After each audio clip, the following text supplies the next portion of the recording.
This podcast is brought to you by Wara Christian Assembly.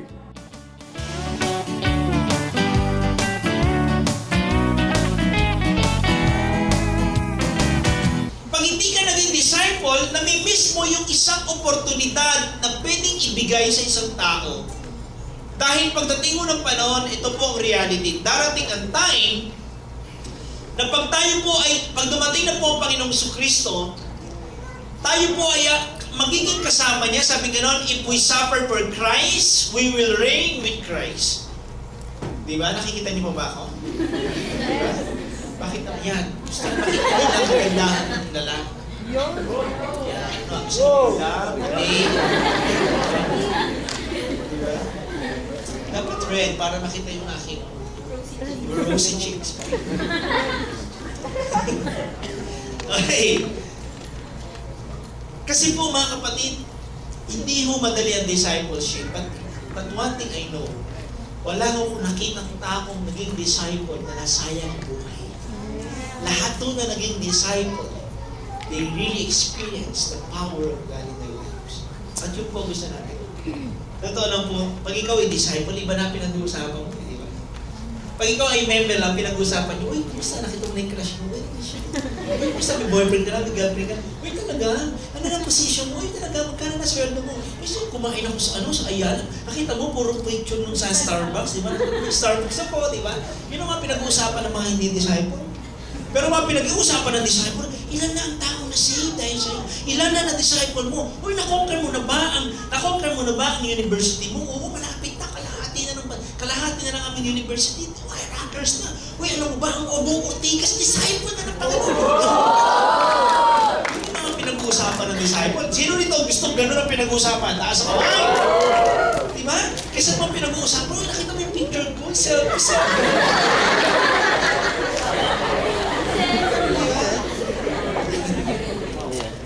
Ito alam po mga kapatid. Minsan gusto ko mainggit din sa mga classmate ko sa high school ako. Kasi madalas ko sila makita. Lagi sila nagre-reunion, di ba? Lagi sila nagre-reunion, tapos may get together sila ng mga classmate ko. Well, parang gusto mo sumama minsan. Kaya sabi ko, Lord, pinataka naman ako sa mga taong ito.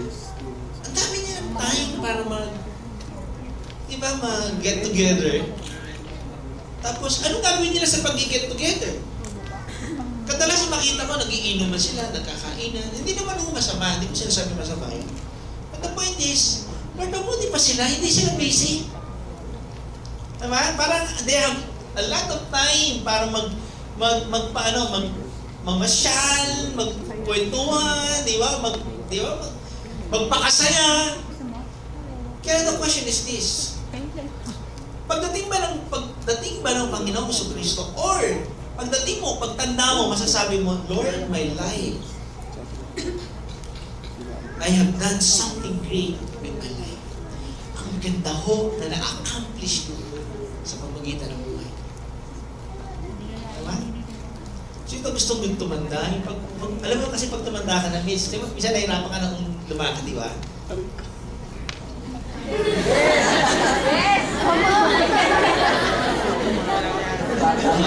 Kasi di ba kasi ako enjoy. Pero pag medyo tumatanda, actually pag tumatanda ka na, dalawa yan, pagka medyo young professional ka, bumibilis ang panahon mo, bilis ng araw. Di ba? Pag tumatanda ka na, parang lalo kang bumibilis. Kasi parang tumatanda ka, birthday ko na naman. Tapos nag-iisip ka na. Alam mo, pag kami ng tao na parang contemplative stage ng tao, na iniisip niya na, Lord, ano nangyari sa akin sa buong buhay? Sino itong gusto na iniisip niya? At pag kinukwenta niya yung mga panahon at pinimeditate niya yung mga oras na nagawa niya, ang conclusion ay parang, Lord, parang ang dami kong hindi.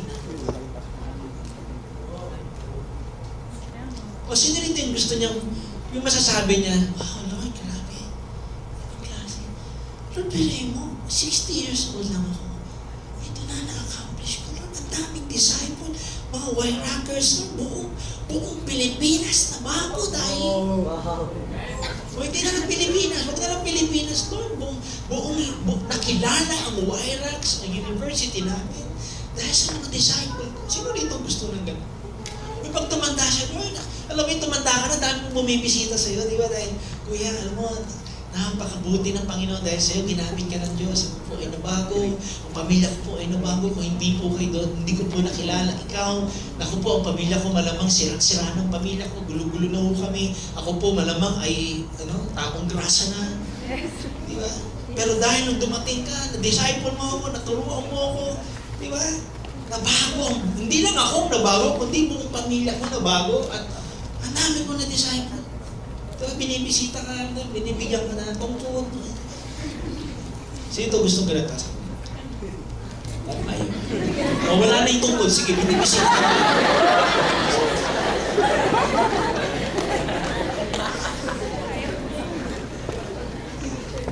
Kapatid, yes, hindi mo madali ang disciple.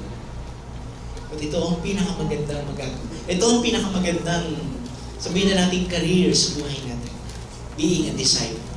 So I realize, mga kapatid, ang challenge po sa amin is you need to disciple every one of you.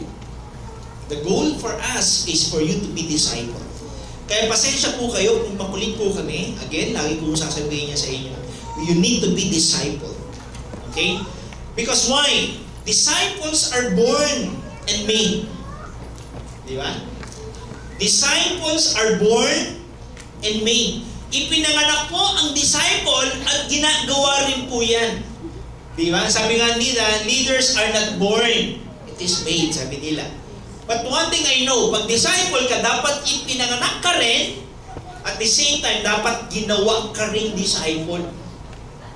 Okay? Bakit kailangan ipanganak ka? Di ba? Kasi sabi sa 1 John chapter 5, verse 1 to 2, sabi yan, everyone who believes that Jesus Christ or Jesus is the Christ is born of God. Sabi niyo, born of God. And everyone who loves the Father, loves his child as well. This is how we know that we love the children of God, by loving God and carrying out His commands. Kaya sabi ni Jesus Christ kay Nicodemus, nung tinanong siya, Nicodemus, sabi niya ganon, unless a man be born again, he cannot see the kingdom of God. Unless a man be born in the Spirit, he cannot enter the kingdom of God. Kailangan maipanganak ka muli, kailangan born again ka. Sabi mo sa tabi mo, kailangan born again ka. Okay, again, para po sa first timer natin. Sino po ba ang first timer natin dito? Taas po kamay. First time lang po. Wow, pwede natin yan ka lang. Pag sinabing born again, hindi ibig sabihin sumapi ka. Okay, inawin natin. Pag sinabing, ay ako born again na ako. Kasi umaati na ako ng Wyrack, hindi ka na born again dahil umati ka ng Wyrack. Ay born again na ako kasi nagpi-praise the Lord na ako, naghahalil, hindi rin po ganun yun. Ay born again na po ako kasi nagbabasa na ako ng Bible, hindi rin po ganun yun. Okay? Ang born again po ay isang event na nangyari sa buhay mo na kung saan ang banal na espiritu ay napasayo at binuhay niya muli yung espiritu nasa loob mo at ikaw ay binigyan ng kapangyarihan ng banal na espiritu upang ma-born again ka. Yung dati mong pagkatao ay mamatay na at ikaw ay mabuhay na muli sa pamagitan ng Espiritu Santo. At ang pagiging born again, nangyayari po yan kadalasan sa encounter. Yes. Kaya kung hindi ka pa nag-i-encounter, malaki ang chance hindi ka pa born again. Hindi ko sinabing hindi.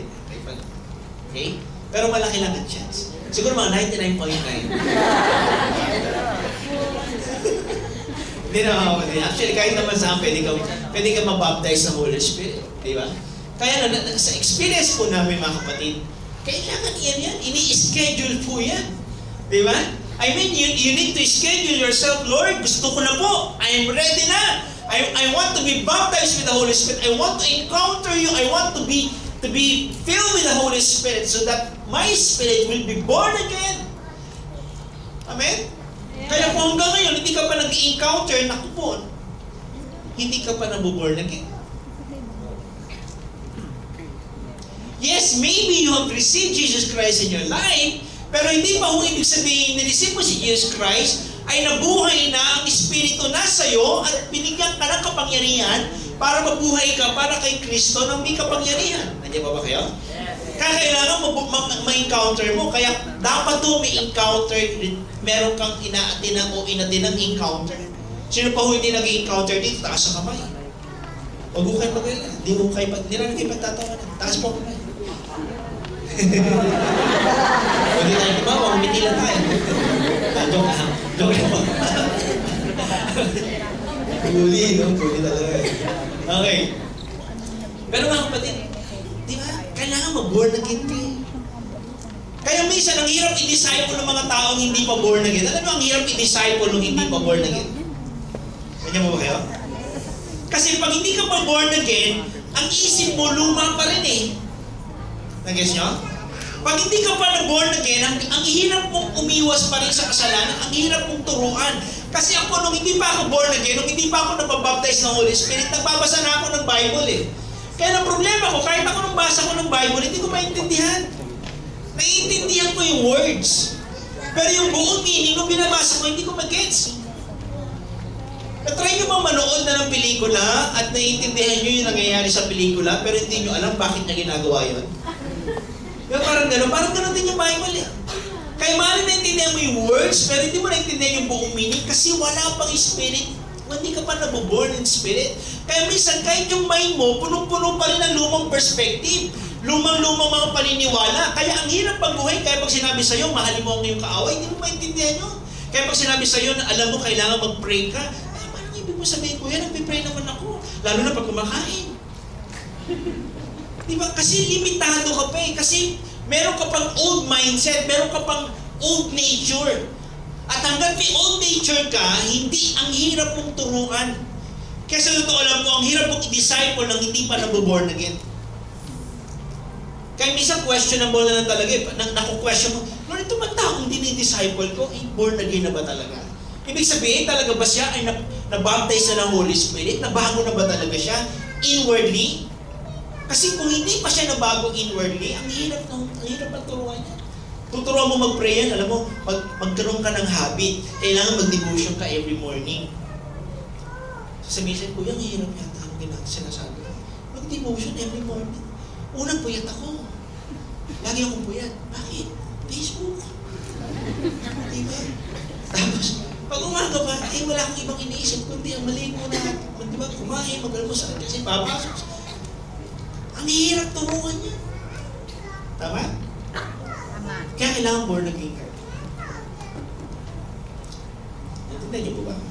Yes. Okay? So, kailangan mag-born again ka para mabura yung mga dati mo natutunan, yung dati mo na paniwalaan, yung dati mo na kasanayan, at dati mo na kaugalian. Kasi all of a sudden, makikita mo, pag ikaw ay na-born again spirit, makikita mo, magkakaroon ka ng power na parang ayaw ko nang gawin itong mga to kasi mali. Di ba? Dati para sa akin, ang paninigarilyo, parang natural lang niya kasi lahat naman naninigarilyo, tama? Tatay ko pa nga, nagturo sa akin para manigarilyo, ngayon, para baguhin yun, para baguhin yun, hindi yung madaliyo kasi una, accepted yun eh. Kumbaga, tanggap na lipunan niya, walang nagsasabing kasalanan niya. Yes, marami nagsasabi na yan ay masama sa katawan, pero walang nagsasabing kasalanan niya. Tama, mali? Kaya kung ikaw ay hindi pa born again, walang conviction sa'yo na sabihin, na walang masasabi, hindi mo mararamdaman na mali yan. Na ayaw ng Diyos yan. Kaya minsan kahit dinidisciple mo na, or kaya tinuturoan mo na, paulit-ulit yan. Kasi bakit? Hindi pa born again. Okay? So, ang first step is for you to be born again. Kaya ikaw ay naboborn again. Parang kang bata. Parang kang isang bagong baby pa lang talaga. Pag naborn again ka, talagang parang kang baby. Hindi mo alam. Marami kang hindi alam. Marami kang bago. Ano bang dapat kong gawin? May tanong na gano'n. Ngayon, born again na ako. Ano ang gagawin ko para ako lumago sa Panginoon? Then ang next is for you to become a disciple. So, binorn again ka ng Espiritu Santo, and then the next process is for you to become a disciple. At ang pagiging disciple po, mga kapatid, ay hindi po ito isang event. It is a long time process. It is a journey. Ito ay parang isang bata na kung saan pagkapanganak ay kailangan dumaan sa proseso ng paglaki at paglago. Tama? Sino rito ang nanganak na po na pagkapanganak niya, may ipin na yung kanyang anak, may bigote na po, at buong-buo na siya. Di ba? Di ba? parang si Darren yata yun. Eh, siguro yung meron ng nanay mo eh, di ba? Di ba? Pwede. Okay lang kayo yan. Okay? Kasi proseso po yan. Yes, hindi mo madaling ma-disciple kasi pagkatapos mo ma-born again, kailangan ka pang turuan, kailangan ka pang palakihin, kailangan ka pang alagaan, kailangan ka pang arugain. Katulad ng isang baby, hindi mo pwedeng iwan yung pagkatapos mong ipinanganak. Di ba pagkapanganak mong ganyan, di ba sino dito nanganganak? Taas kamay. Umama ba, sino rito ang nanganganak? Hindi ko sinabing nanganak na. Di ba? Pag sino rito ang nanay, taas po ang kamay. Nanay, yan, yung mga nanay natin dyan, di ba?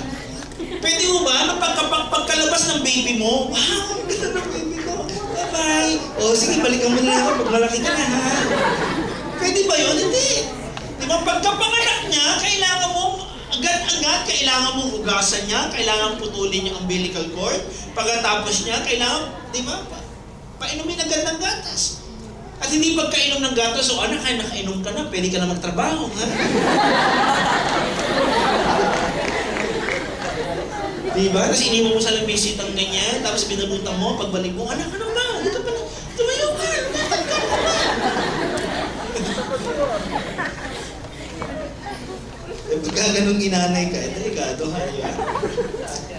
Kaya ang problema mga kabaito, marami ang ipinanganak na hindi na alagaan. Marami ang naipanganak, marami ang nakaatin ng encounter pero hindi na disciple. Kaya marami na ipanganak, pagkatapos ipinanganak, pinatay o namatay. Wala akong nakitang bata na inayaan pagkatapos ipinanganak, iniwan sa isang lugar at nabuhay na nang bigla na siyang lumaki, umaba.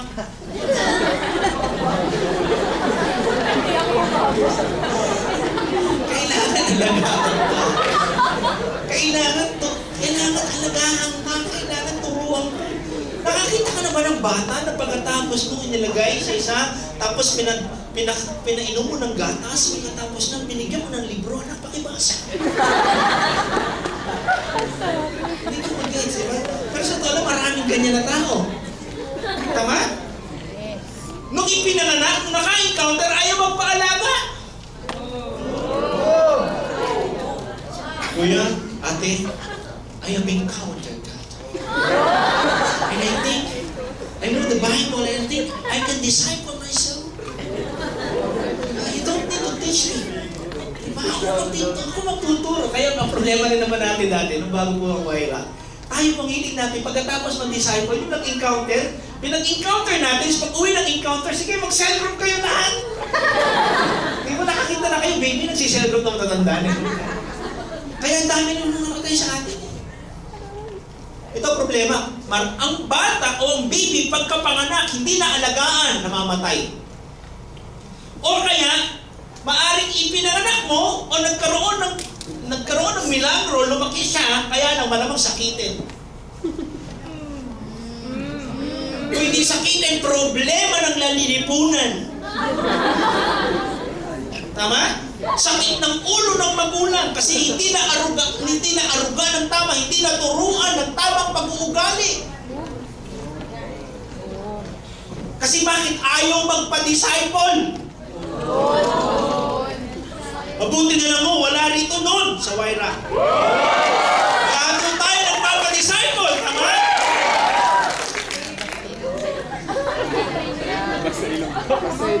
Masama ng loob.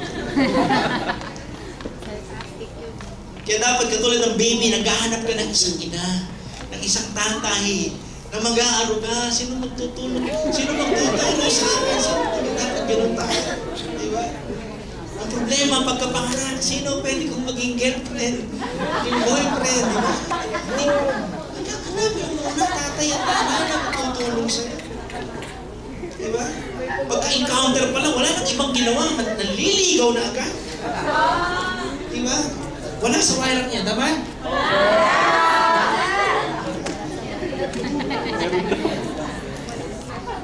Kaya katulad ng isang bata, dapat may mag-disciple sa'yo para lumago ka ng tama, lumaki ka ng malusog.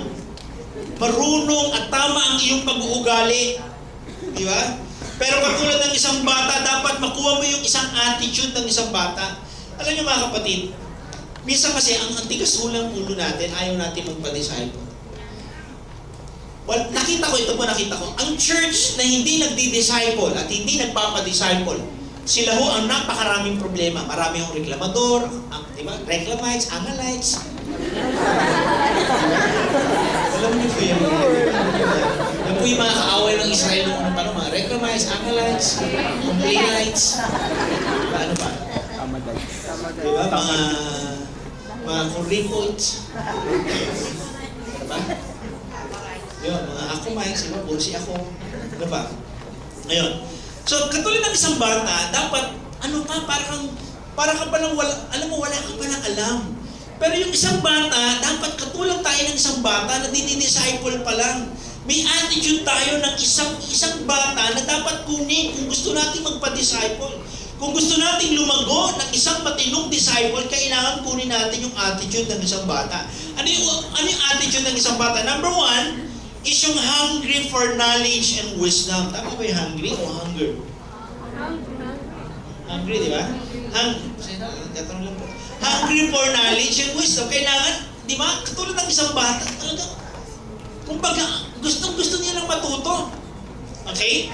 Matthew 11 verse 25, at that time Jesus said, I praise you, Father, Lord of heaven and earth, because you have hidden these things from the wise and learned and revealed them to little children. Di ba? Katulad ng isang bata, dapat uhaw ka. Di ba? Katulad nito, uhaw.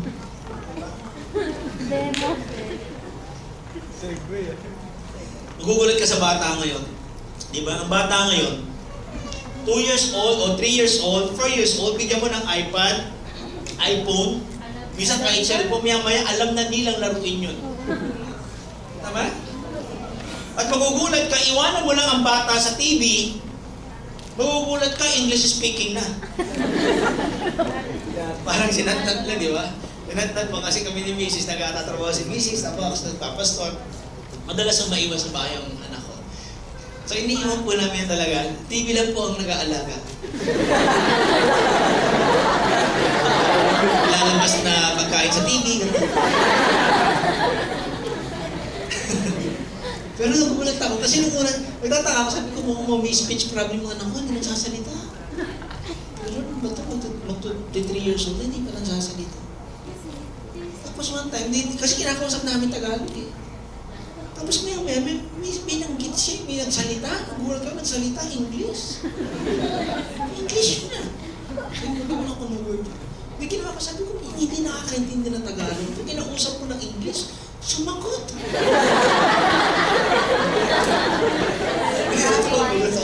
Kaya wala doon, na-realize namin, hindi talaga na yun.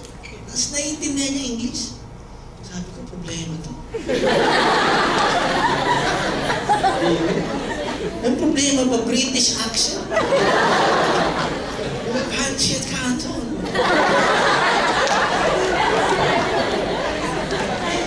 Kapatid, ang bata ho kasi, ang baby, parang sponge ang mind niyan eh. Lahat kukunin niya. Lahat ng pwede niya makuha, kukunin niya. Lahat ng pwede niya matutunan, dapat kukunin niya, pag-aaralan niya. Kung disciple ka, at ikaw ay born again, kabago-bago pa lang, dapat sponge ka. Hindi yung feeling mo parang dahil graduate ka, dahil professional ka, dahil board passer ka, kaya yung nagdi-disciple sa'yo, parang hindi naman board passer, tapos nagdi-disciple sa'yo, para mas matalino ka pa. Teka, hindi naman ang issue nito kung mas matalino ka sa kanya academically. Ang tanong dito, mas marami ba siyang alam sa espiritu, sa salita ng Panginoon kaysa sa'yo? Di ba bakit? Pero nung bago po ako mga kapatid, naging cell leader po ako, tapos inassign ako ng pastor ko, John, punta mo itong pamilyang ito, i-cell group mo. Nung tinignan ko yung address, pati pangalan, kilala ko, sabi ko, Judge. Ano ba ng Judge? Nakalimutan ko na. Judge po yung cell group, yung cell group ko. Sabi ko sa sarili ko, Lord, ano yan? Bawal ko kami magreklamo sa cell leader namin, sa pastor namin eh. Pag inassign ka, binigyan ka ng trabaho, huwag kang aangal, punta ka lang.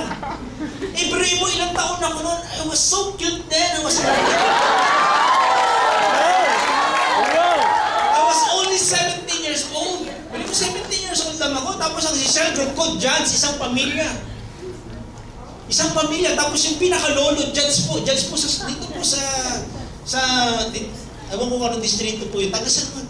Di pinunta ko, sabi ko na, pala, ikaw na magbigay ng wisdom ka. Punta ako na. Katuwa ko, sabi niya nga, pagkita sa akin, kilala naman niya ako, nakikita niya ako sa church. Oh, brother, bakit ka nandito? Eh, pinapunta po ako ni pastor, no? Ako po ang magsisayang sa inyo, ha? Isang misig din sila eh. O sige, pastor, brother, pastor na. Ano tuturo ko dito? Judge to, namin alam nito. Bahala ka na. Cellphone ka mo na. Buksan po natin ang ating Bible po sa Genesis chapter 3. Diba, kwento ni Adan tsaka ni Eva na nagkasama. Habang sineseldo ko, intimidated ako. Tapos mamaya, tapos sabi niya, brother, ito pala yung story ni Adan tsaka ni Eva. Kung paano siya nagkasama. Bihira ito, hindi ko naman kwento. Sabi ko, mas matalino mo rito. Mas matalino mo rito. Mas marami kong alam sa Bible nito. Hindi binanatan ko. Oh, sabi ko, Judge, alam niyo, sir, yan po ang story niya. Tapos sabi pa sa Romans chapter 5, verse 1. Dito po, binanatan ko ng maraming verse na ito.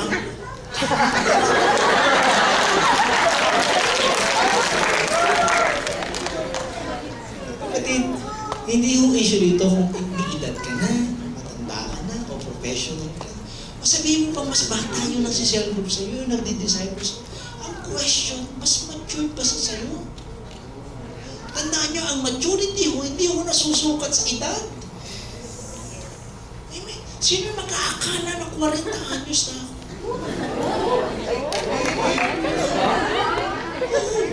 Ang kadalasan tingin nila, I'm 39 years old.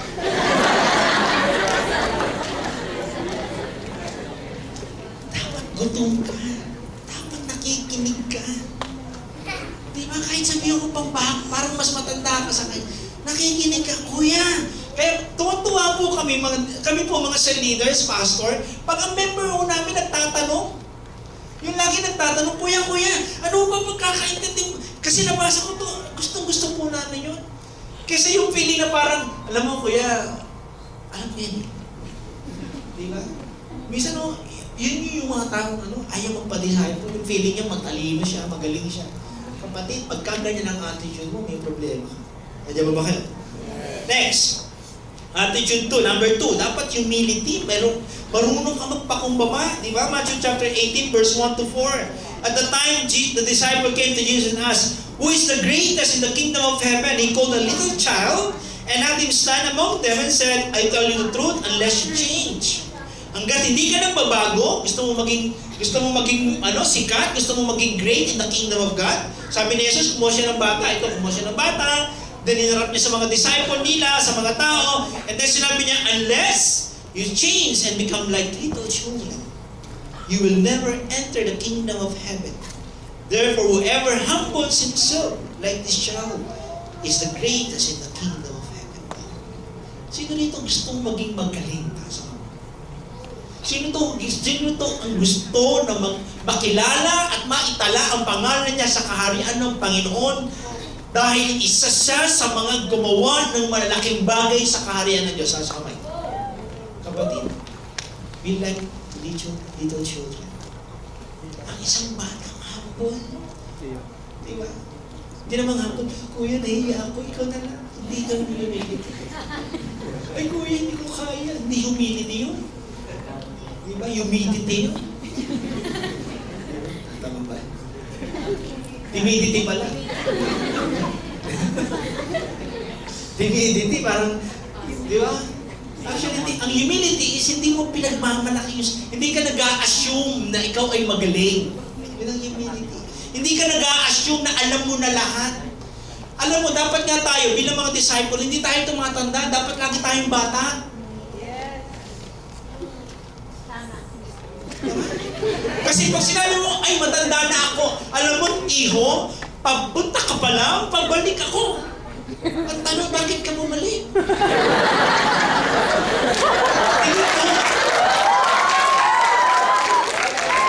Tingin ko po, naligaw kayo, kaya ako kayo bumalik. Tama?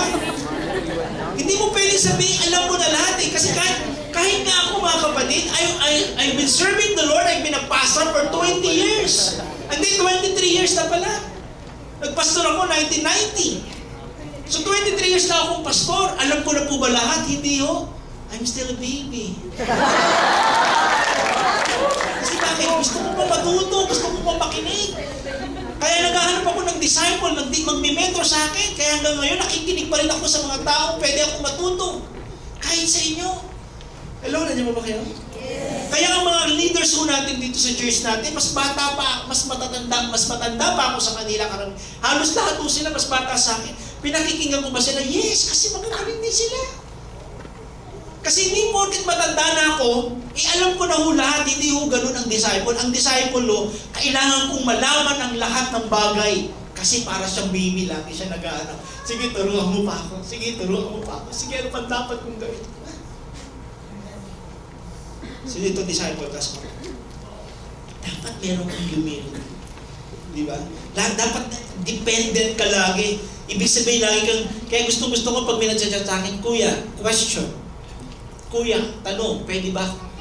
Gusto ko yung, alam mo, nakita ko yung mga taong disciple na gano'n dito sa church natin. Sila ho yung nagpo-prosper sa buhay nila. Pero yung matitigas ang ulo, yung hindi atin, Kuya, hindi mo na ako atin kasi piling ko wala akong matututunan sa'yo. Guys, meron yung gano'n dito. Meron yung tayong gano'n dito. Hindi mo na sasabihin, sino? Wala lang. Di ba? Joke lang yan. Baka sabihin nyo, natulong ko kayo. Eh? Kaya ang sarap ng feeling, di ba? Yung pagkain baby, lagi tumatawag siya, Papa, Mama. Di ba? Kaya yung anak ko, yung si Natnat, pasensya na po kayo, tapusin ko na ito. Si Natnat, alam mo, napaka-sweet na bata.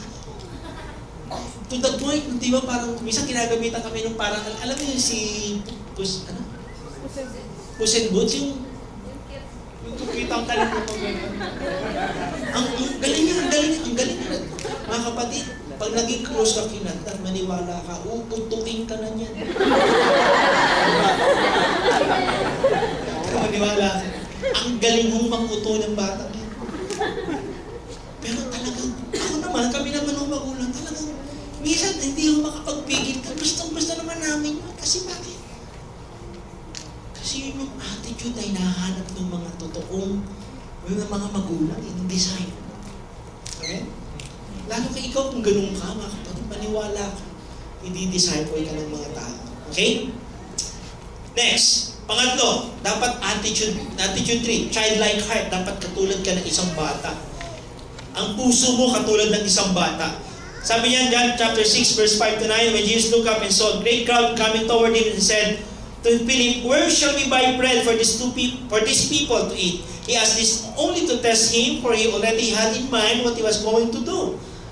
And then Philip answered, 8 months' wages will not buy. Ito yung panahon na ang dami nang dapat pakainin kasi nasa ilang na silang lugar, nasa isang malayong lugar na sila. Ang daming tao, hindi pa sila kumakain. Ang tanong ng Panginoong Jesucristo, anong pwede natin gawin para mapakain sila ganyan? Naghanap sila ng pagkain, kulang ang pagkain na nakuha nila. Para sabi nila, hindi natin kayang pakainin yan. At merong isang tao roon, merong isang disciple, si Philip, nakakita niya, sabi niya, ito kaya may bata rito, merong isang bata na dinala sila, o itong batang ito, sa verse 9, here is a boy with 5 small barley loaves and 2 small fish.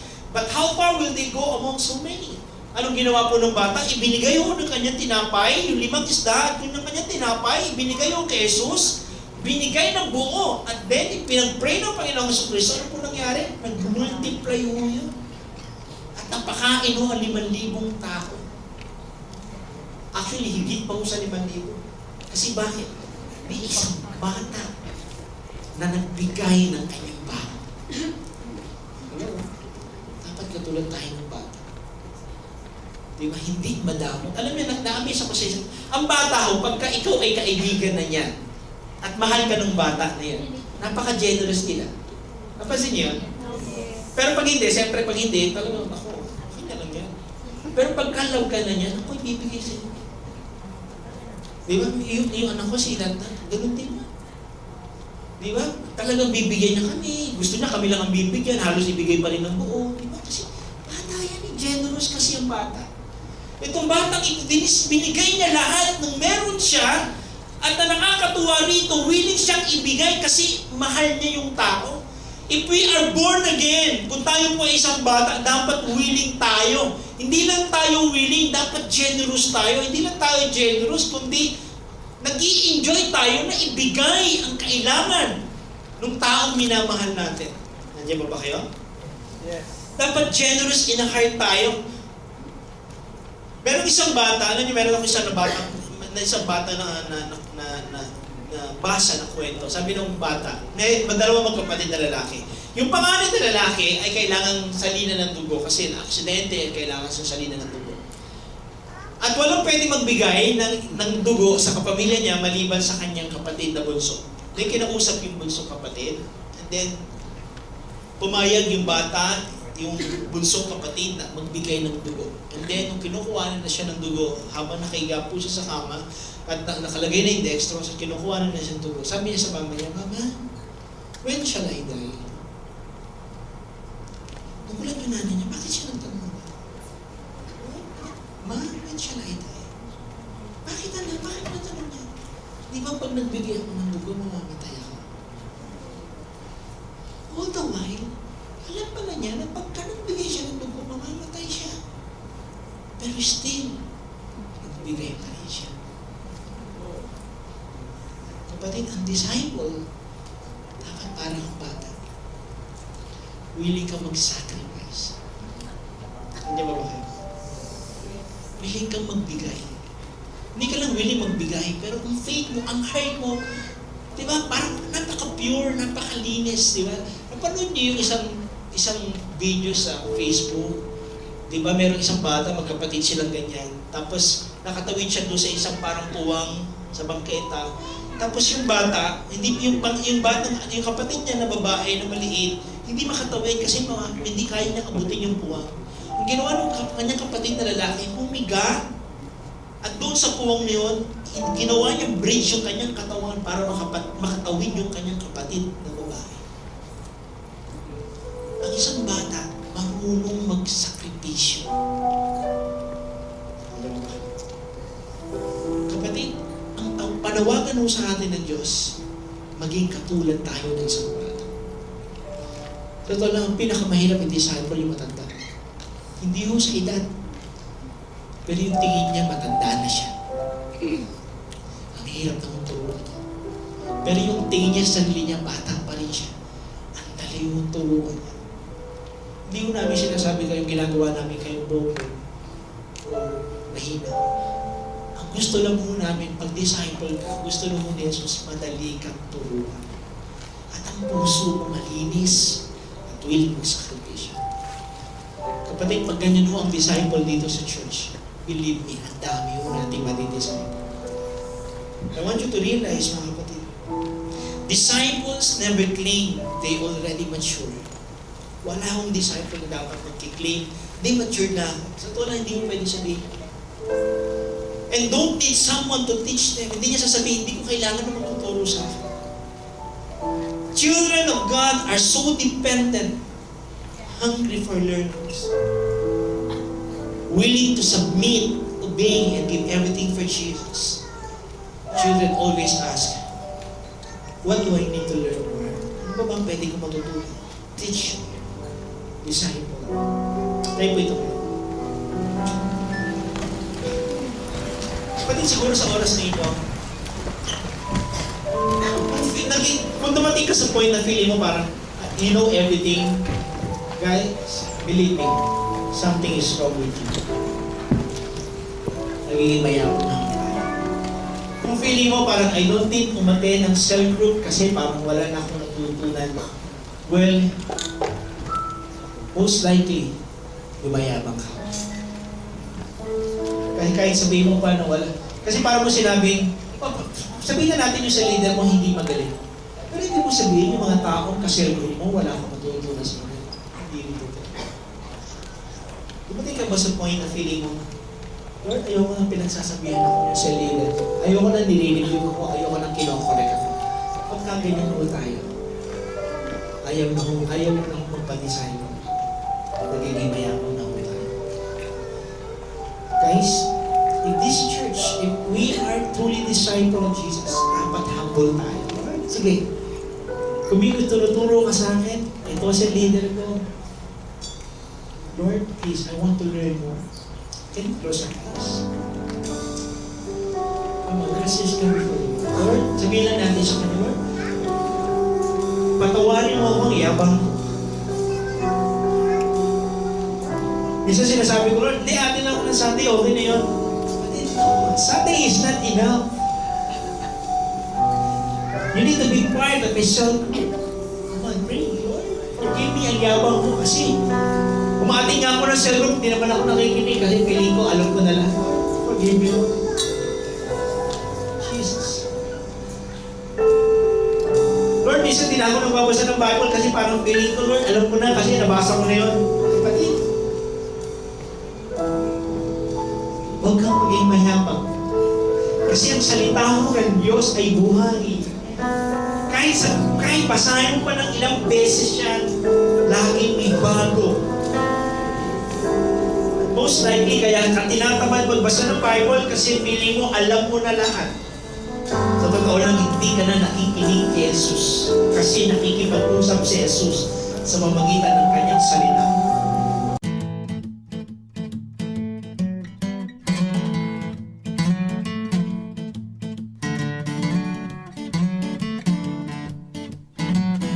This podcast is brought to you by Wara Christian Assembly.